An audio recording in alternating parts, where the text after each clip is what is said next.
nes kol kas tai yra visiškas chaosas, beviltiškas žaidimas ir tai primena mokyklos krepšinį.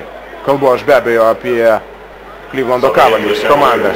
Na ir jeigu taip ir toliau, tokį vaizdą mes išvysime dažniau. Turbūt ne tik LeBronui Jamesui teks griaužti nagus, bet ir visai Clevelando Cavaliers komandai. To padaryti nepavyksta. Žydrūnas Ilgauskas atsisėdęs yra beveik tokio pat ūgio kaip Tonis Parkeris atsistojęs. Aš žinoma juokauju, Parkeris praranda kamuolį. LeBronas Jamesas. Dar vienas netaiklus metimas. Taip ir norisi surėkti. Duokit man kamuolį. Viskas bus gerai. Kaip ir mes išsivirėt kelis puodus kavos, stebėdami šią tiesioginę transliaciją gilę naktį Lietuvoje. Kitaip vargu ar įmanoma sulaukti ketvirtojo kėlinio, stebint tai, ką mes matėme per pirmus 3. Jo pasiveržimas, puikus perdavimas Fabricio Oberto.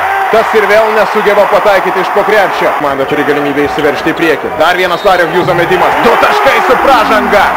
One man show. Turbūt taip geriausiai apibūdintų tai, ką mes matome ketvirtajame kėlinyje. Amerikiečiai. LeBronas ir toliau tyli. Yra užspaustas kaip ančiukas Maikas Braunas. Ten, matau, su rungtynių arbitrais diskutuoja ir mėgina apginti savo lyderį. LeBronui Jamesui suteikiama pagalba. Matome, jog viskas daroma labai higieniškai. Juk tai yra pats karalius. Kaip kitaip. Jo venomis teka mėlynas kraujas. Jūs turbūt pastebėjote, kad LeBronas Jamesas turi keistą įprotį kramtyti nagus, nors šiais laikais yra atrasta įvairiausių priemonių, kaip tai daryti ir greičiau, ir sėkmingiau, ir net nebejoju, vėliau nagai atrodo gražiau. LeBronas Jamesas gali tęsti rungtynes, be abejo, didis krepšininkas jau dabar sulaukęs vos 22 metų po krepšio. LeBronas Jamesas, čia be abejo, sustabdyti jau jo negalima, jeigu praleidė jį pirmajame žingsnėje, kaip tai padarė Chrisas Bovenas, vėliau jau gaudyk vėją laukuose.